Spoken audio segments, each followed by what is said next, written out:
નમસ્તે બાલ દોસ્તો, કેમ છો બધા? મજામાં ને? આપ સૌની યુટ્યુબ ચેનલ ઈ જ્ઞાન મેન્ટરમાં આપનું હાર્દિક સ્વાગત કરું છું.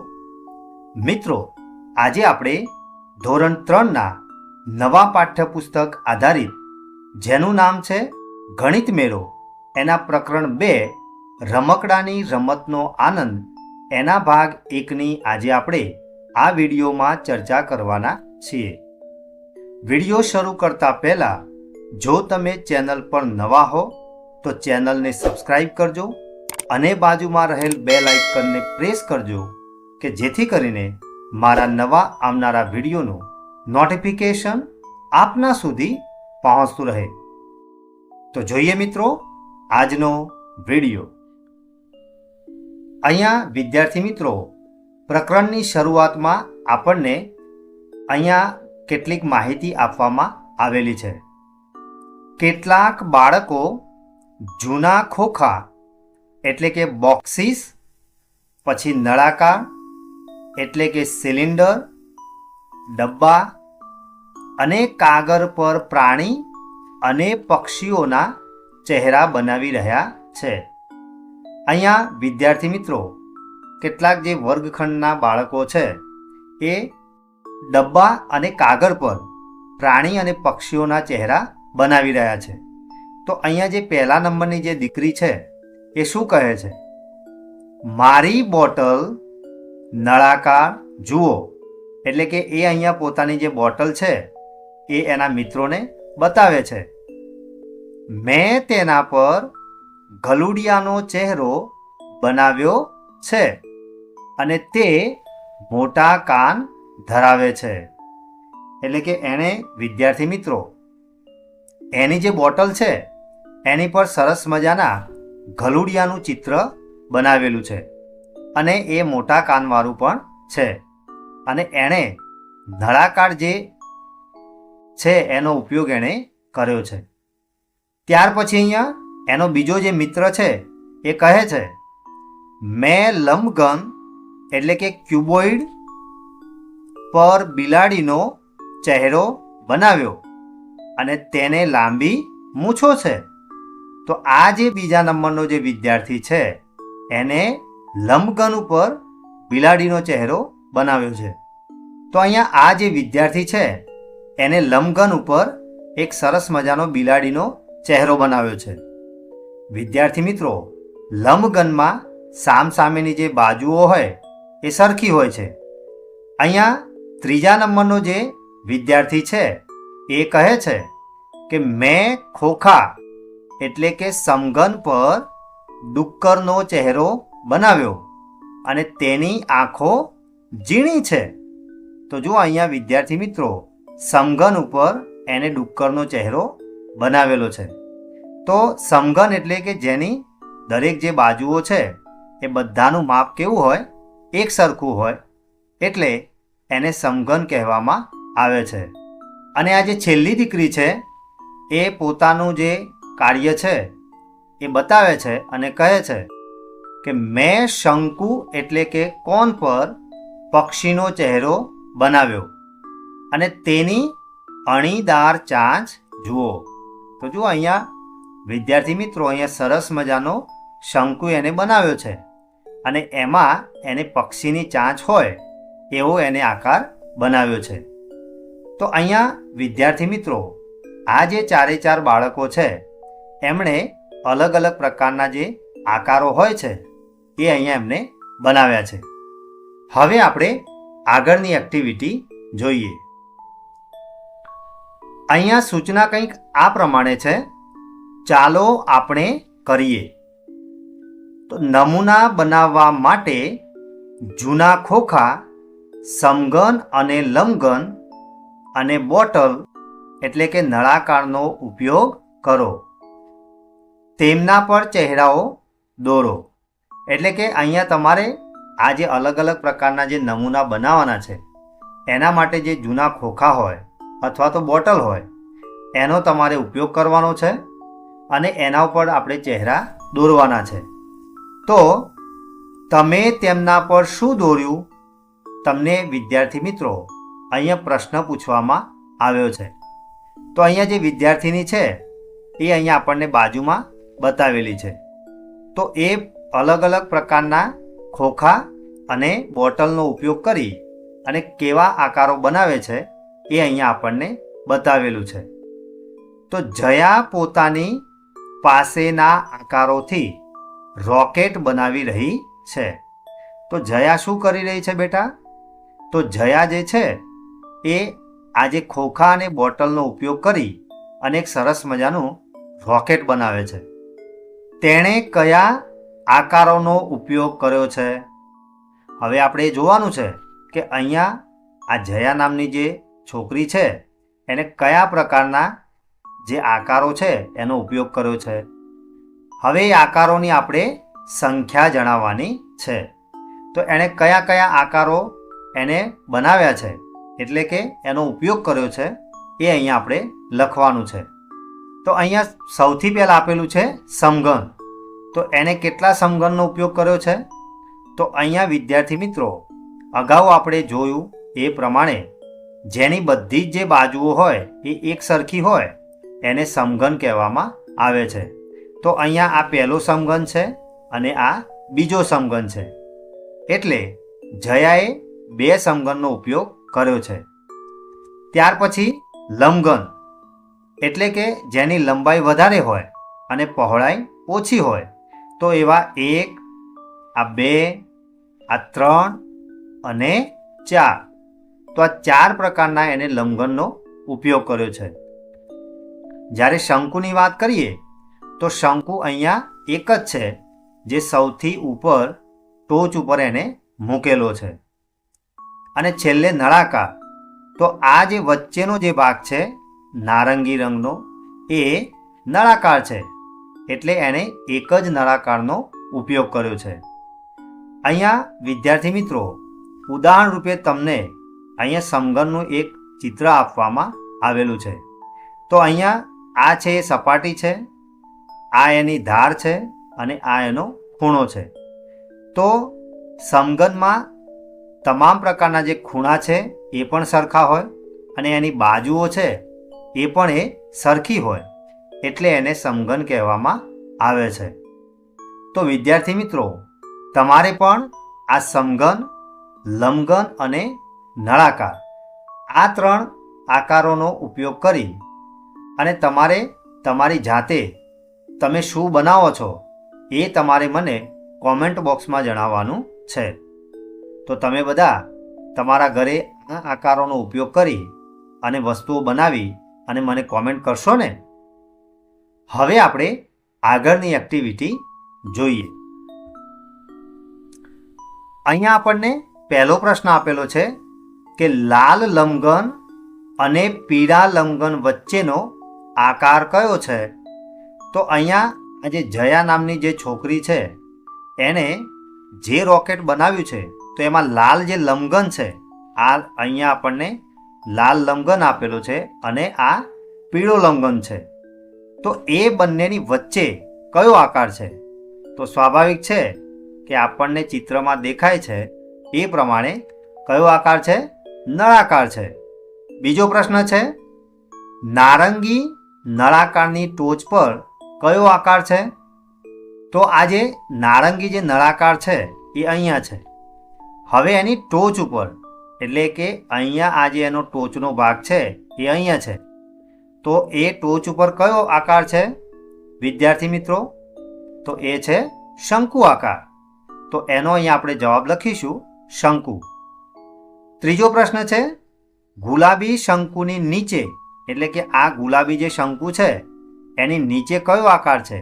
તો એ અહીંયા આપણને આપેલો છે જે છે સમઘન.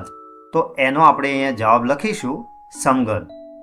તો વિદ્યાર્થી મિત્રો તમે આ રીતે ચિત્રના આધારે પ્રશ્નોના જવાબો લખી શકો છો. હવે આપણે આગળ જોઈએ. હવે વિદ્યાર્થી મિત્રો તમારે ઘર બનાવવા માટે વસ્તુઓ એકત્રિત કરો, આકારોના નામ આપો અને તેમની સપાટી એટલે કે ફેસીસ અને ધાર એટલે કે એજ વિશે ચર્ચા કરો. કયા આકારની સપાટી સીધી છે અને કયા આકારની વળાંકવાળી એટલે કે કર્વ છે, આકારોને કેવી રીતે ગોઠવવામાં આવ્યા છે તેનું પણ વર્ણન કરો. આકારનો કયો ભાગ તમે દૂરથી જોઈ શકો છો? તો અહીંયા વિદ્યાર્થી મિત્રો, તમે તમારા ઘરે જાઓ ત્યારે તમારે એનું નિરીક્ષણ કરવાનું છે અને એ ઘર બનાવવા માટે કયા કયા પ્રકારના આકારોનો ઉપયોગ થયેલો છે એ તમારે જોવાનો છે અને એના વિશે તમારે તમારા વર્ગખંડમાં એનું વર્ણન કરવાનું છે. તો આ જે અલગ અલગ પ્રકારના જે આકારો છે એ શું તમે દૂરથી જોઈ શકો છો ખરા? એ પણ તમારે બતાવવાનું છે. હવે દેવિકા એક દુકાન પર ગઈ અને એક રમકડાનું એન્જિન ખરીદ્યું. અહીંયા એક સરસ મજાનું વિદ્યાર્થી મિત્રો રમકડાનું એન્જિન આપેલું છે. અહીં દેવિકાનું રમકડાનું એન્જિન છે, તેના ઘણા ભાગ છે, ગણો અને લખો. તો અહીંયા વિદ્યાર્થી મિત્રો, અગાઉ આપણે જે આકારો વિશેની માહિતી આપણે મેળવી તો એ અહીંયા આપણે ગણવાના છે અને ગણી અને નીચે ખાલી જગ્યામાં આપણે લખવાનું છે. તો અહીંયા સૌથી પહેલાં આપેલું છે, અહીંયા એક લાલ કલરનો નળાકાર છે. ત્યાર પછી અહીંયા બે શંકુ આપેલા છે. અહીંયા એક છે એ સમઘન છે અને છેલ્લે અહીંયા જે નીચે છે એ શું છે? લંબઘન છે. તો આ પ્રમાણેના જે આકારો છે એ આપણે ગણ્યા. હવે આપણે એને ખાલી જગ્યામાં લખીએ. તો 1 નંબર આવશે, એટલે કે એક લાલ નળાકારનો ઉપયોગ થયેલો છે. ત્યાર પછી શંકુ કેટલા છે તો એ આપણે ગણ્યા, તો અહીંયા 1 અને આ 2. અને ભૂખરા રંગનો જે લંબઘન છે એ અહીંયા નીચે આપેલો છે, તો એ કેટલા છે? 1 જ છે. અને વાદળી જે સમઘન છે એટલે કે મેં અહીંયા અગાઉ બતાવ્યું એ પ્રમાણે, તો વાદળી સમઘનની સંખ્યા કેટલી છે વિદ્યાર્થી મિત્રો? એ પણ 1 જ છે. તો આ રીતે વિદ્યાર્થી મિત્રો તમે આકૃતિ જોઈ અને આકારો ગણી શકો ને? તો આવી જ રીતે જ્યારે પણ પરીક્ષામાં આકૃતિ ઉપરથી આકારો ઓળખવાના થાય તો તમારે આવી રીતે ગણતરી કરવાની અને ખાલી જગ્યાઓને પૂર્ણ કરવાની. હવે આપણે આગળ જોઈએ. અહીંયા આપણને આગળ આપેલું છે, ચાલો ચર્ચા કરીએ. અહીં રમકડાની દુકાનમાં કેટલાક વધુ રમકડા છે. તે જુદા જુદા આકારથી બનેલા છે. આ રમકડામાં કયા કયા આકારનો ઉપયોગ થયો છે? એટલે કે અહીંયા એક રમકડાની દુકાન આપેલી છે અને એમાં કેટલાક વધારે રમકડા છે અને તે બધા જ અલગ અલગ પ્રકારના છે. તો આ જે રમકડા છે એમાં કયા કયા આકારોનો ઉપયોગ થયો છે એ આપણે લખવાનું છે. તો અહીંયા જે સૌથી પહેલું જે રમકડું છે એમાં કયા કયા આકારોનો ઉપયોગ થયો છે બાળ દોસ્તો? તો જુઓ, અહીંયા સૌથી પહેલો છે એ શંકુ આકાર છે અને નીચે આ જે છે નળાકાર છે. તો આપણે ખાલી જગ્યા જે આપેલી છે એમાં લખીશું નળાકાર અને શંકુ. બીજું રમકડું છે એ અહીંયા એક છે ગોળ અને બીજું અહીંયા છે નળાકાર. તો અહીંયા આપણે લખીશું નળાકાર અને ગોળ. અહીંયા જે ત્રીજું ચિત્ર આપ્યું છે એ સરસ મજાની બિલાડીનું છે. તો એમાં કયા કયા આકારોનો ઉપયોગ થયો છે? તો જુઓ વિદ્યાર્થી મિત્રો, અહીંયા એના જે 2 કાન બનાવ્યા છે એમાં કયો આકાર દેખાય છે? બહુ સરસ. તો એમાં કયો આકાર છે? શંકુ આકાર. પછી આ એનું જે મોઢું બનાવેલું છે એમાં કયો આકાર દેખાય છે? ગોળ. બહુ સરસ વિદ્યાર્થી મિત્રો. અને આ જે છેલ્લો જે આકાર છે એ શાનો છે? નળાકાર. તો આ રીતે ખાલી જગ્યામાં આપણે લખીશું નળાકાર શંકુ અને ગોળ. હવે વિદ્યાર્થી મિત્રો, આ જે સૌથી છેલ્લું જે રમકડું છે એમાં આપણને સૌથી પહેલાં લંબઘન દેખાય છે. ત્યાર પછી અહીંયા 2 છે એ શું છે? સમઘન છે. અને આ બાજુમાં પણ એક સમઘન દેખાય છે અને છેલ્લું જે છે એ લંબઘન છે. તો અહીંયા 2 આકારોનો ઉપયોગ થયો છે, એક સમઘન અને બીજો લંબઘન. તો વિદ્યાર્થી મિત્રો, તમે પણ જ્યારે પણ આવા ચિત્રો પરીક્ષામાં પૂછાય તો તમે સરળતાથી આ આકારો ઓળખી અને એની ખાલી જગ્યાઓને પૂર્ણ કરી શકો છો. હવે આપણે આગળ જોઈએ. અહીંયા આપેલું છે, જયાએ જુદા જુદા આકારોનો ઉપયોગ કરીને કેટલાક મકાન બનાવ્યા. તમારી આસપાસ ઉપલબ્ધ વિવિધ આકારોનો ઉપયોગ કરીને આવા ઘર, ટાવર, રોકેટ વગેરે બનાવવાનો પ્રયાસ કરો. તો અહીંયા જુઓ વિદ્યાર્થી મિત્રો, જયાએ સરસ મજાનો અહીંયા એક નળાકારનો ઉપયોગ કર્યો છે અને એક શંકુનો ઉપયોગ કર્યો છે. જ્યારે બીજું જે ચિત્ર છે એમાં એક સમઘન છે અને શંકુ છે. જ્યારે અહીંયા ત્રીજા ચિત્રમાં એક લંબઘન છે અને 2 શંકુનો ઉપયોગ કર્યો છે. હવે આ જે આકારો છે એનો ઉપયોગ કરી અને એણે અહીંયા સરસ મજાનું એક ઘર બનાવ્યું છે. તો અહીંયા જુઓ કે સમઘન એટલે કે ક્યુબ એ એક ખાસ પ્રકારનો લંબઘન છે, એટલે કે ક્યુબોઇડ છે. એટલે કે આ જે સમઘન છે અહીંયા એ પણ એક પ્રકારનો શું છે? લંબઘન જ છે. એટલે સમઘનને લંબઘન તરીકે પણ ઓળખવામાં આવે છે. હવે આપણે આગળની એક્ટિવિટી જોઈએ. ચાલો આપણે રમીએ.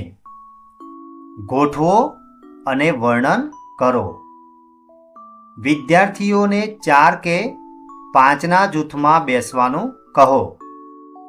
દરેક જૂથમાં એક વિદ્યાર્થી કોઈ પણ 3 આકારો પસંદ કરે છે અને તેમને ગોઠવે છે.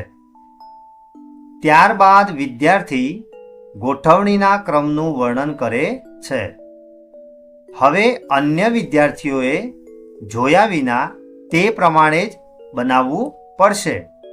બાળકોને વારાફરતી આ પ્રમાણે કરવા દો અને જૂથમાં રમત રમવા દો. એટલે કે તમારે 4 થી 5ના જૂથમાં બેસવાનું છે અને દરેક જૂથમાંથી એક જે વિદ્યાર્થી છે એ કોઈ પણ 3 આકારો પસંદ કરશે અને એમને ગોઠવશે.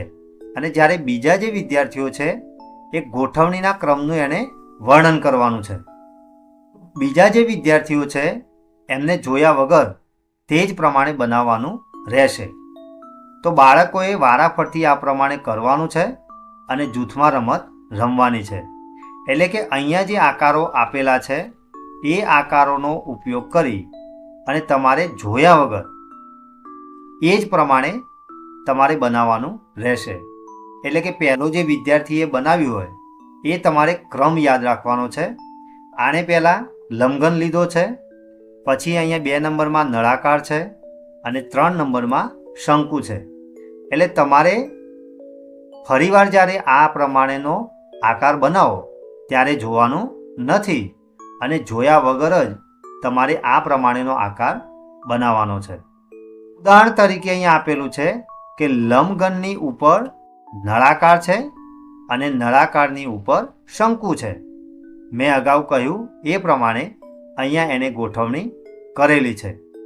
તો તમારે પણ એ જ પ્રમાણે ગોઠવણી કરી અને આવી રીતે આકાર બનાવવાનો છે. તો તમે જોયા વગર બનાવશો ને બાળ દોસ્તો? તો હવે આપણે આગળની એક્ટિવિટી જોઈએ.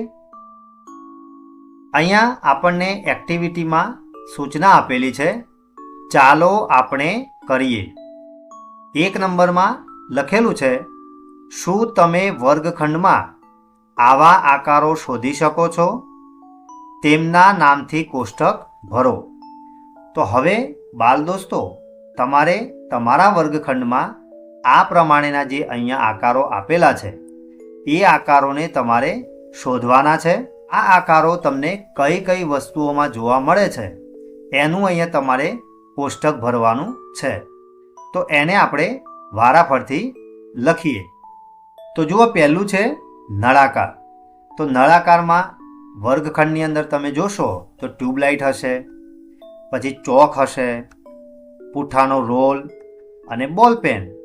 તો વિદ્યાર્થી મિત્રો, આ બધા નળાકારના ઉદાહરણો છે. હવે ઘોડાનું જો ઉદાહરણ જોઈએ તો દડો છે, લખોટી છે, પછી મણકા આવે છે, મણકા ગોળીમાં તે હોય અને મોતી હોય. તો આ પ્રમાણેના ઉદાહરણો તમને વર્ગખંડમાં જોવા મળશે.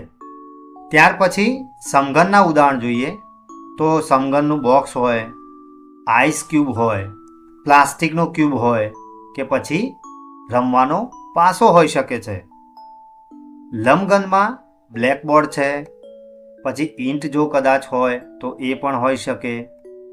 પછી સ્માર્ટ બોર્ડ અત્યારે જે આવ્યા છે એ પણ ઉદાહરણ તરીકે આપણે લઈ શકીએ. પછી ડસ્ટર, એ પણ એક લંબઘનનું ઉદાહરણ છે. અને છેલ્લે આપણને જે આકાર આપ્યો છે શંકુ, તો એના ઉદાહરણ છે પેન્સિલની અણી, એટલે કે એનો જે આગળનો ભાગ છોલેલો હોય છે એ બિલકુલ શંકુ જેવો દેખાય છે. પછી છે જોકરની ટોપી, મહેંદીનો કોન, એ પણ તમે જોજો વિદ્યાર્થી મિત્રો, એનો પણ આકાર શંકુ જેવો હોય છે. અને છેલ્લે છે બર્થડે ટોપી, એટલે કે બર્થડેમાં જે બાળકોને પહેરાવવામાં આવે છે એ ટોપીનો આકાર પણ શંકુ જેવો જ હોય છે. તો આ રીતે વિદ્યાર્થી મિત્રો, તમારે પણ તમારા વર્ગખંડમાં આવા અલગ અલગ પ્રકારના જે આકારો છે એવી જો વસ્તુઓ તમને જોવા મળે તો તમારે તમારી રીતે પણ આ જે બોક્સ આપેલું છે એ કોષ્ટકમાં તમારે લખવાના છે. અહીંયા મેં તમારી સમજણ ખાતર અહીંયા મેં નામ લખેલા છે, પરંતુ તમને જો કોઈ અલગ મળે તો એ તમે પણ આ કોષ્ટકમાં લખી શકો છો. હવે આપણે આગળની એક્ટિવિટી જોઈએ. અહીંયા આપણને આમાં આપેલું છે, તમને સૌથી વધુ જે આકાર મળે તેનું નામ જણાવો. એટલે કે તમારા વર્ગખંડમાં તમને જે વસ્તુનો આકાર સૌથી વધારે મળે એ તમારે લખવાનો છે. તો અહીંયા મને સૌથી વધારે લંબઘનનો આકાર મળ્યો છે એટલે હું અહીંયા લંબઘન લખીશ. બમાં આપેલું છે, તમને સૌથી ઓછો જે આકાર મળે તેનું નામ જણાવો. તો મેં અહીંયા લખ્યું છે શંકુનો આકાર. અને કમાં છે એક કરતાં વધુ આકારથી બનેલી વસ્તુઓના નામ જણાવો. એટલે કે જો એક કરતાં વધુ આકારો ધરાવતી કોઈ વસ્તુ હોય તો એનું આપણે નામ લખવાનું છે. તો સ્વાભાવિક છે કે બેટમાં લંબઘન પણ હોય, પછી નળાકાર પણ હોય. તો આવા એક કરતાં વધુ આકારથી બનેલી આ વસ્તુ છે તો મેં એનું નામ લખ્યું છે. તમને પણ જો કોઈ અલગ વસ્તુ મળે તો એનું નામ તમે અહીંયા લખી શકો છો. તો અહીંયા વિદ્યાર્થી મિત્રો, આપણે ધોરણ 3ના પ્રકરણ 2 રમકડાની રમતનો આનંદ ભાગ 1ની ચર્ચા કરી. એમાં તમને મજા આવીને? આશા રાખીશ કે આજે ચલાવેલ પ્રકરણ 2ના ભાગ 1માં તમને સંપૂર્ણ ખ્યાલ આવ્યો હશે. જો તમને આ વિડીયો ગમ્યો હોય તો વિડીયોને એક લાઈક કરજો અને શેર કરવાનું ભૂલતા નહીં. ફરી મળીશું આવા જ ઇન્ટરેસ્ટિંગ ટોપિક સાથે. ધન્યવાદ.